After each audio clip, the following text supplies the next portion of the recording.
सुलग सुलग जाए मन, भीगे आज इस मौसम में, लगी कैसे ये अगन, रिम झिम गिरे सावन। सुलग सुलग जाए मन, भीगे आज इस मौसम में, लगी कैसे ये अगन, रिम झिम गिरे सावन। जीएस मस्ती भाई सतीश तिवारी में यूट्यूब पर आपका स्वागत है। तो पिछली कड़ी में, पिछले के वीडियो में हम जो है लोकतंत्र का आधार स्तंभ के बारे में पढ़े थे, चर्चा किए थे। प्रजातंत्र या लोकतंत्र के 2-3 आधार स्तंभ थे, कार्यपालिका, विधायिका और न्यायपालिका। इसके आगे की कड़ी में हम आगे चलेंगे बारी बारी से उन कार्यपालिका, उन विधायिका और न्यायपालिका के बारे में अलग अलग टॉपिकों पर चर्चा करेंगे, पढ़ेंगे। तो सबसे पहले उसमें आते हैं राष्ट्रपति, जिसके बारे में बहुत हम संक्षिप्त रूप से आप लोगों को बताए थे राष्ट्रपति के बारे में। तो चलिए, राष्ट्रपति आप लोग जानते होंगे भारत के एक राष्ट्रपति होंगे जो ब्रिटेन के संसदीय प्रणाली से संसदीय प्रणाली भारत में लिया गया है। जिस तरह ब्रिटेन में साम्राज्ञी का पद होता है, उसी तरह भारत में जो है राष्ट्रपति होते हैं। लेकिन दोनों में अंतर ये है, अब दोनों में अंतर ये है, एग्जाम में इसी दृष्टिकोण से पूछा जाता है। वहां जो होते हैं साम्राज्ञी जो होते हैं वंशानुगत होती है, और भारत का राष्ट्रपति जो होते हैं उनका चुनाव होता है। ठीक है, तो दोनों में अंतर है। यहाँ चुनाव होता है, चुनाव की प्रक्रिया द्वारा राष्ट्रपति चुने जाते हैं, और वहाँ जो है वंशानुगत, वहाँ जो है रानी या साम्राज्ञी का पद होता है।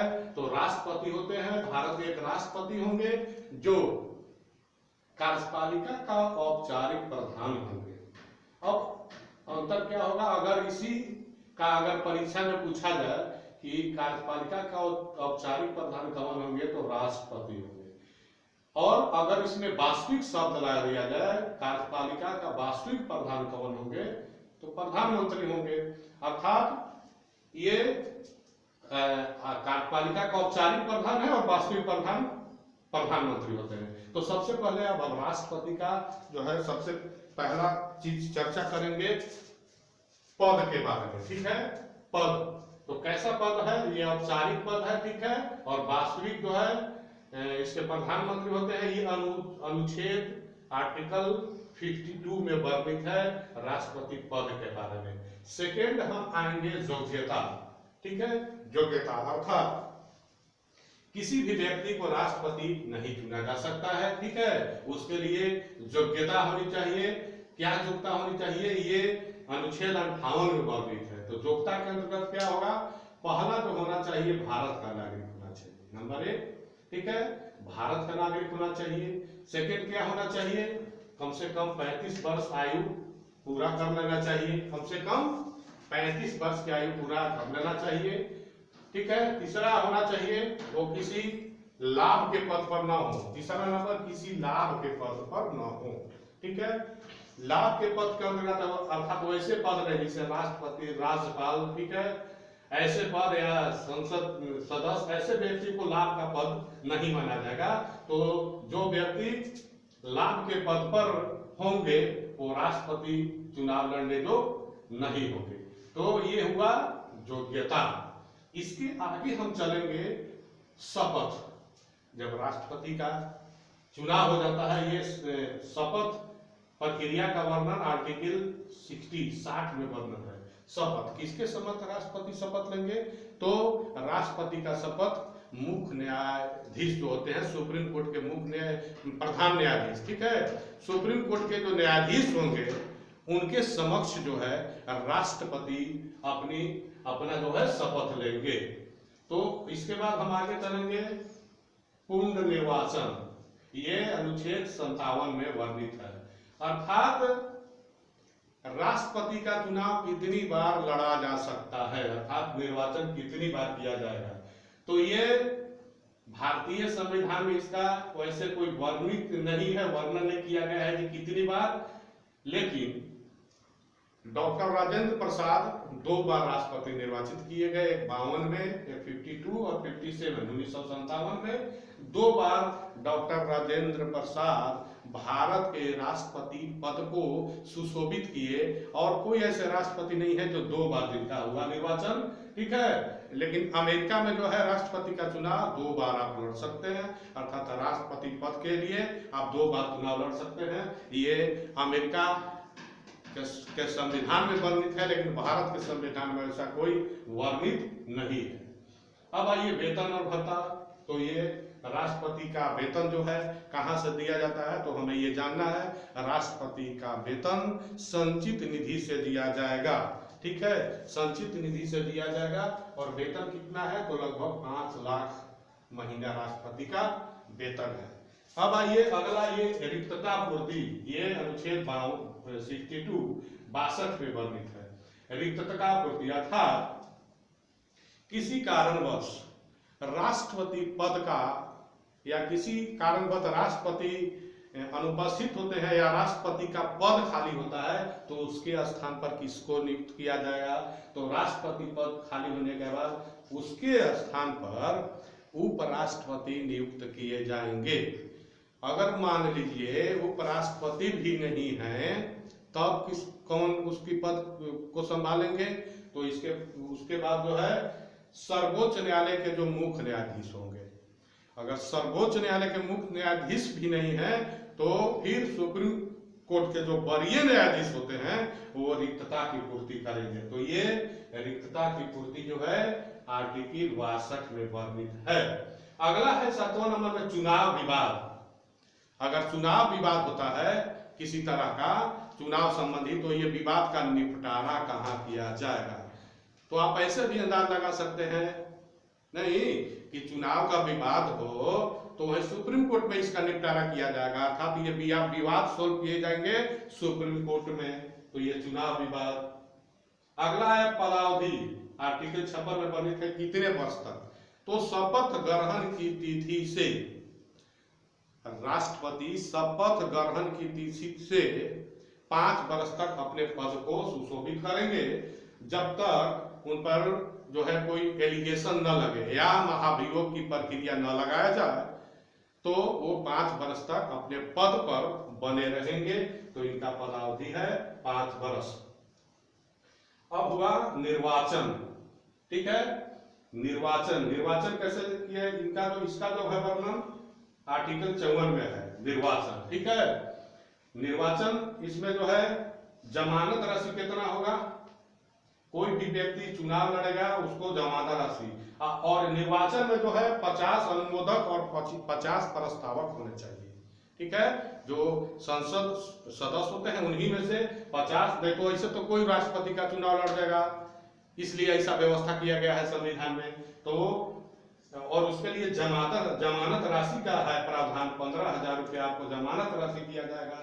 और अगर पूल वोटिंग का अगर 1/6 1/6 आप अगर वोटिंग प्राप्त नहीं करते हैं तो आपका जमानत जब्त होगा। तो 1/6 आपको जमानत जब्त होने से बचने के लिए आपको पूल वोटिंग का 1/6 वोट लाना होगा। अब निर्वाचक मंडल में कौन रहेंगे, तो निर्वाचक मंडल में जो रहेंगे आपके विधानसभा के निर्वाचित सदस्य, ठीक है, विधानसभा के निर्वाचित सदस्य रहेंगे। इसके बाद लोकसभा और राज्यसभा के निर्वाचित सदस्य रहेंगे। इसके बाद जो है वो कौन होते हैं, तो दिल्ली और पुडुचेरी जो विधानसभा के निर्वाचित सदस्य हैं वो भी भाग लेते हैं। निर्वाचक मंडल में लोकसभा का निर्वाचित सदस्य, राज्यसभा का निर्वाचित सदस्य, विधानसभा का निर्वाचित सदस्य और दिल्ली और पुडुचेरी का विधानसभा का निर्वाचित सदस्य निर्वाचक मंडल में भाग लेंगे। स्पष्ट है। इसके आगे हम निर्वाचन की रीति, ठीक है, निर्वाचन की रीति मतदान कैसे होगा, तो अप्रत्यक्ष रूप से गुप्त मतदान द्वारा नहीं, ऐसा चुनाव नहीं होता है जैसे संसद का चुनाव होता है, विधानसभा के सदस्यों का देखते हैं जब पूरा लाउड स्पीकर लगा के प्रचार कराया जाता है, प्रत्यक्ष वोटिंग होता है। इस तरह से वोटिंग नहीं होता है, ये आप लोग जानते होंगे। तो ये अप्रत्यक्ष रूप से होता है, गुप्त तरीके से निर्वाचन होता है, ठीक है। अब चलिए निर्वाचन की रीति में, आप निर्वाचन की दो रीतियां हैं, ठीक है। राष्ट्रपति निर्वाचन की रीतियां दो हैं, पहला है समरूपता या सममूल्यता और दूसरा है एकल संक्रमणीय। समरूपता और सममूल्यता अर्थात प्रत्येक राज्यों के विधानसभा सदस्यों के मूल्यों का जो है एक मत का मूल एक जैसा निकाला जाता है, उसे सममूल्यता या एकता या समरूपता या एक जैसा कह सकते हैं। एक जैसा, समरूपता, सममूल्यता जो है रीति से जो है राष्ट्रपति चुनाव में विधानसभा के सदस्यों का मत मूल को निकाला जाता है। जैसे समरूपता सममूल्यता में क्या है, उसमें कैसे इसमें जो है मत का मूल निकाला जाएगा, तो विधानसभा के एक सदस्य का मत मूल, ठीक है, कैसे निकाला जाएगा, विधानसभा के एक सदस्यों का मत मूल कैसे निकालेंगे, हम सबसे यहाँ ध्यान देंगे, हम सबसे बारीकी से इसको समझेंगे। तो एक सदस्य का मत मूल कैसे निकालेंगे, तो राज्य की कुल जनसंख्या अर्थात किसी भी स्टेट का जो भी राज्य का हो, राज्य की जितनी जनसंख्या है बटा विधानसभा के कुल निर्वाचित सदस्य, ठीक है, विधानसभा के कुल निर्वाचित सदस्यों की संख्या, राज्य की कुल जनसंख्या बटा विधानसभा के कुल निर्वाचित सदस्यों की संख्या गुणित 1/1000, ठीक है। कैसे विधानसभा के एक सदस्य का मूल्य निकालेंगे, विधानसभा के एक सदस्यों के मत मूल को हम कैसे निकालेंगे, आपको ध्यान से यही समझना है। देखिए तब कैसे निकली, राज्य के कुल जनसंख्या बटा राज्य के कुल निर्वाचित विधानसभा सदस्यों की सदस्य संख्या गुणित 1/1000, ठीक है। अगर ये 1000 से भाग देने पर भी अगर शेष पर 500 आए या 500 से अधिक आए तो प्रत्येक सदस्यों के मत मूल्य में एक जोड़ दिया जाता है। क्या होता है, अगर वो भागफल जो आएगा उसमें भागफल देने के बाद इस सूत्र के द्वारा अगर शेष फल इन फॉर्मूला के द्वारा अगर शेष फल 500 या उससे अधिक आएगा तब प्रत्येक सदस्यों के मत मूल में एक मत जुड़ जाएगा, तो ये निकल जाएगा विधानसभा के एक सदस्यों का मत मूल्य। अब संसद सदस्य का मत मूल्य कैसे निकालेंगे, तो सभी राज्य के विधानसभा के निर्वाचित सदस्य बटा कुल संसद की संख्या अर्थात राज्यसभा के विधानसभा के निर्वाचित सदस्य जितने हैं उसमें कुल सदस्य की संख्या से आप भाग देंगे तो संसद के एक सदस्यों का मत मूल्य निकाला जाएगा। न एक संसद के मत का मूल्य उसको एक सदस्य मत मूल्य निर्धारित होगा कि एक संसद सदस्य का मत मूल्य कितना है। अब जो है हम आएंगे सबसे ध्यान इन लोगों देने जो बात यहाँ है, आप समझिएगा दोस्तों विद्यार्थियों, ये मतगणना कैसे होता है राष्ट्रपति चुनाव का, तो वही है एकल संक्रमणीय, ठीक है। एकल संक्रमणीय अर्थात वरीयता क्रम से वोटिंग करना होगा और वरीयता क्रम से मतों की गणना होगी। इसमें सबसे पहले आता है न्यूनतम कोटा, ठीक है। तो न्यूनतम कोटा का अर्थ ये होता है, ऐसा नहीं बटा भागा दो ऐसा कुछ समझना नहीं है। कहने का मतलब न्यूनतम कोटा हुआ 50% से एक अधिक, अर्थात मान लीजिए 100 वोट है तो हमको 51 वोट जो लाएंगे वो जीत उनकी होगी, वो राष्ट्रपति पद पर सुशोभित होते हैं। तो न्यूनतम कोटा का मतलब वही है आधा से एक अधिक आ जाए। जैसे हम बताए अगर 50 है तो 26 जिसको मत प्राप्त होगा और राष्ट्रपति के चुनाव में निर्वाचित किए जाएंगे। तो ये हुआ न्यूनतम कोटा। अब आप देखिए सबसे ध्यान देने जो बात है दोस्तों, सबसे ध्यान देने जो बात यहाँ है, जैसे हम उदाहरण के स्वरूप आपको बताए हुए हैं, इसको आप बिल्कुल बारीकी तरह से समझ जाएंगे, आपका कंसेप्ट क्लियर हो जाएगा। कैसे होगा, अगर मान लीजिए कुल वोटर 2500 है ठीक है। 2500 वोटिंग हुआ वरीयता क्रम से, ठीक है। और 2500 जब है तो न्यूनतम आपको 1251 वोट किसी उम्मीदवार को लाना है। अगर कोई उम्मीदवार 1251 वोट प्राप्त नहीं करते हैं तो उनकी जीत नहीं मानी जाएगी। तो कैसे होगा, तो इसको मान लीजिए उदाहरण के लिए 4 उम्मीदवार है, ख, ख, ग और घ, ठीक है। तो वरीयता क्रम से पहला मतगणना जब शुरू हुआ तो पहले वरीयता क्रम से पहले दौर की मतगणना हुआ। मान लीजिए पहले चक्र की गणना मतगणना शुरू हुआ तो मान लीजिए पहले चक्र की मतगणना में क को 950 वोट मिला, ख को 700 वोट मिला, ग को 500 मिला और घ को 350 मिला। तो इसमें न्यूनतम कोटा किसी को तो मिला नहीं, तो निर्वाचित कोई पहले चक्र में हुआ नहीं, ठीक है। तो ये 350 वाले जो बेचारे व्यक्ति हैं ये बाहर हो जाएंगे और इनका 350 वोट जो है ये द्वितीय दौर के गणना में इसको शामिल किया जाएगा, द्वितीय चक्र की गणना में। तो अब बचेंगे द्वितीय चक्र में कौन बचेंगे, ये घ तो बाहर हो गए। अब दूसरे दौर की गणना में ये 350 वोट में, मान लीजिए 350 वोट में अगर क को 50 वोट मिला, ख को 100 वोट मिला, ग को 200 मिला, ये 350 वोट अब इन तीनों में बांट दिया गया। तो देखिए जब 250 में 50 जोड़े तो 1000 इनको हो गया, क महाराज को, ख महाराज को 800 मिल गया और ग महाराज को 700 वोट मिला। अब देखिए इसमें भी जो है किसी को न्यूनतम कोटा प्राप्त नहीं हुआ तो बेचारे ग महाराज भी यहाँ से बाहर चल जाएंगे। अब बचे 2 महाराज क और ख। तो अब इनका जो वोटवा है 700, अब इनका वोट जो है तीसरे दौर की गणना चलेगा, तीसरे चक्र की गणना में इस 700 वोट को अब यहाँ देंगे हम। तो क महाराज को 700 वोट में तृतीय दौर की गणना में इस 700 में से 200 मिला क महाराज को और 500 मिला ख महाराज को। तो 1000 में 200 इनको मिला तो 1200 हो गया, अब 800 इनको था तो इस 700 में से 500 मिल गया तो ये महाराज को 1300 वोट मिल गया। अब प्राप्त करना था 1251, तो देखिए यहाँ जो है 1300 जो है न्यूनतम कोटा प्राप्त कर लिए। अब क महाराज को शुरू में बड़ा तगड़ा वोट मिला था, नहीं विधानसभा लोकसभा में देखिएगा गिनाएगा तो कहीं एकदम बलबला के वोट मिलेगा, कहीं एकदम शून्य हो जाएगा, खत्म। नहीं जब ज्यादा मिलेगा तो लगता है एकदम बम पड़ाका छूटने, समझ गए। अब कहीं एकदम कम हो जाएगा तो इसी क महाराज को बड़ी जबरदस्त वोट मिला था शुरू में 950, लग रहा था नहीं जीतेंगे। लेकिन यहाँ देखिए यहाँ ख जो है निर्वाचित हुए, न्यूनतम कोटा प्राप्त इनको हो गया, इनको 1200 हुआ इसलिए ये भी बाहर हो गए, निर्वाचित हो गए ख। इस तरह से राष्ट्रपति का जो है चुनाव के लिए मतगणना होता है। अब हम आते हैं, चुनाव तो हो गया, महाभियोग जो आर्टिकल 61 में वर्णित है, महाभियोग।